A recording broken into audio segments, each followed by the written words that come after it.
Hello, everyone. Reese and I from Data Center News Asia are joined here at Tech Week Singapore by Sunil Gupta, CEO of Yotta, a data center operator based out of India. Thank you for joining us today, Sunil. It's great to have you here. Thank you. Reese and I had a couple of questions which we wanted to ask about India, but also, I suppose, the region more generally as well, and some of the growth drivers and trends like that as well. Like, India is a really fascinating market for us here in Singapore because we've seen it grow from approximately 350 megawatts in 2019, and it's now kind of approaching gigawatt status with a huge trajectory ahead as well. So I suppose beyond the usual global trends, what is driving this huge growth in India? Is it, like I said, the same as everywhere else, or is there elements of AI, or what's the kind of the growth mix? The key thing is the whole ecosystem. I cannot put on one single parameter which is leading to this growth. It's like whole ecosystem. Indian economy right now already has become the fourth largest economy in the world. It's still projected to grow around 6.7 to 7% year on year CAGR for the next couple of years. The demographic dividend is favoring India like anything. The young population which is earning compared to the population which is dependent, like the aged or the kids, is like that proportion is in favor of India. So essentially more and more people are contributing to the GDP. When you have this and you couple that with a government which is not only a huge digital enabler but also is the biggest digital consumer itself to make the government services available to citizens. These are some of the things which are there in other countries, but which I think are much more prominent and pronounced in India in the last couple of years. Just imagine, I was actually looking through some statistics which got released today by the Reserve Bank of India, the Central Bank of India. Number one, Indian population is 1.44 billion across the world. That it means a huge consumer base. Take it as 1.44 billion targeted consumer base for internet. Out of this, just hold your breath, 1.2 billion is connected to internet. Out of this, 600 million is actually using smartphones. Out of this, almost 1.1 billion is actually having a bank account now, which was not there till about 7 years back. So you can just imagine what type of transformations happened. So there's something called India Stack, which Government of India has launched, which essentially means every Indian citizen has got a social security number, which we call as Aadhaar number. That social security number got linked to a bank account number, which every Indian family now has. It got linked to your mobile number. So the moment you have that, you start on the top of that, you put something called UPI, which is the payment protocol which India has introduced. Today, even a smallest vendor sitting on the street who want to do a few cents of transaction for a vegetable is actually paying. He says, I don't want cash, I want to do it digitally. This ecosystem of local consumption, a booming economy, which is hugely propelled by digital, is something which is the real factor for India's growth. The enterprise adoption of cloud and the new wave of AI coming in are just added bonuses, which are just adding to and making this trend much, much more, I would say, visible. But this trend, which is pure, I would say, Indian consumption and not necessarily led by a global IT coming to India, is something which is a very fundamental and which will keep on making India grow, in the years to come. Well, Sunil, when you put it that way, it sounds obvious that we should be having a huge boom of data center capacity in India. It's twice the number of cell phone users as the entire US population. Yeah. That's crazy market size. So there's a long way to go, but I'm going to put you on the spot a little bit here. How far is there to go? I mean, how much capacity does India need to achieve these tech goals? I think this is the question which I think for anybody and everybody, you and me, is the most difficult to answer. I'm actually in this industry for 25 years. I've seen it from the dot-com boom going bust to, the status which is today. Just about 8 years back, this capacity was 200 megawatts, right? So first 20 years of internet, India made 200 megawatt. Today, it has already crossed 700 megawatt, as your numbers are saying. And this number in all different statistics and every single research report coming out is projected to go to 3,000 megawatt by 2030, right? 1,000 is something which is just around the corner, right?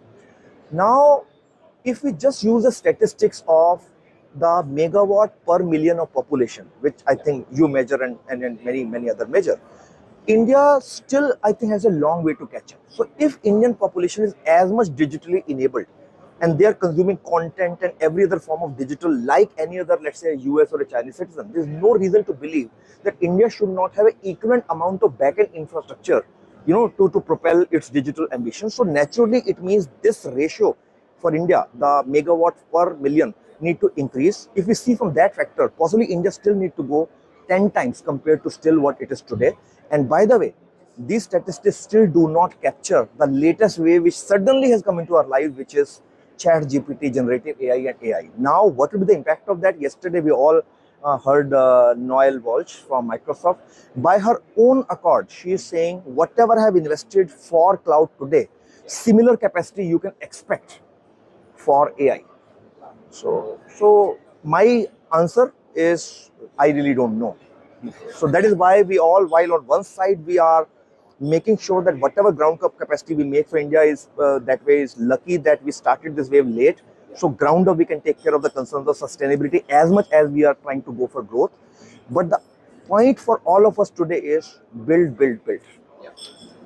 And Sunil, to that build point, like I've spent quite a lot of time in India recently and seen a lot of projects in Delhi, Noida, Mumbai, Chennai, all over the place, and things are getting built. But are there challenges around the corner, like that we're seeing in markets like Japan, for example? I think I would say we as Indians generally try to overemphasize the challenges, maybe because of the historically the way India grew and all this stuff. But if you ask me a very contrarian answer you will get from me is actually there are no challenges, right? There are challenges, We love but till the time, answers. yes, till the time those challenges are surmountable and you are able to face them, get over them and still make your path, I think those are not challenges. So if you ask me, yes, there are pockets of challenges. So first, in the last 7 years, there's so much of awareness, right?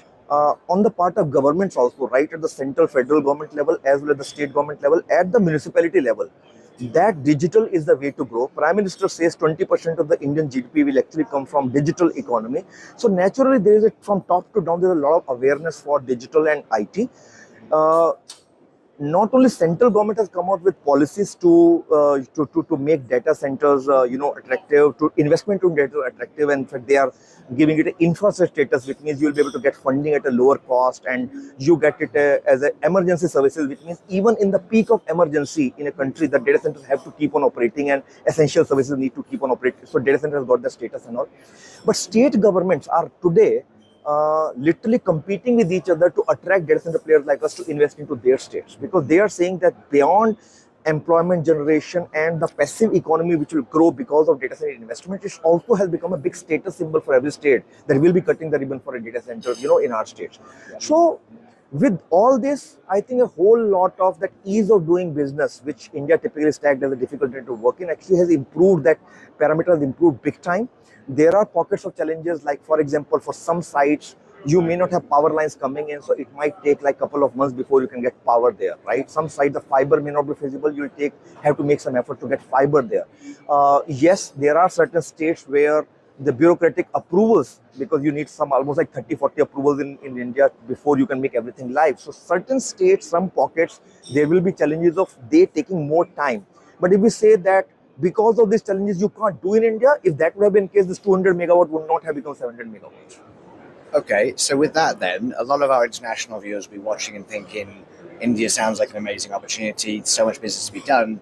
It's no secret that several of them have tried and not been successful. Now, I'm kind of asking you for Yotta's secret sauce here, but why I think have it's Yotta very, been so very, there's successful? nothing secret of this. I think people have already gone through those stages in the last 7 years. It's simple that a combination of a global operator with a local partner, that is the real secret sauce.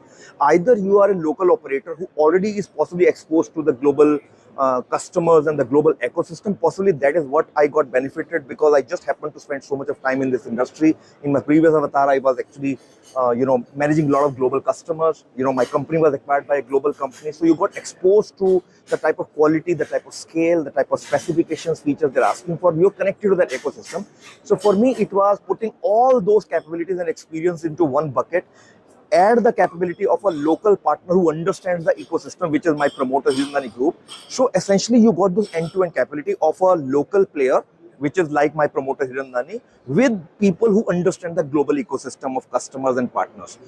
Even if you see the trends in India, anybody where a global company has either done a JV partner in India with a local partner or they have acquired a local company, they all are successful.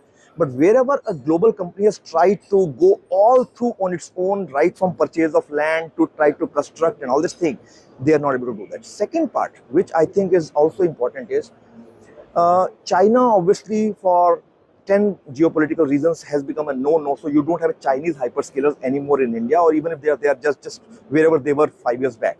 So essentially, if your business is dependent only on hyperscalers to give you a wholesale colo, then you're only chasing 3 people all the time.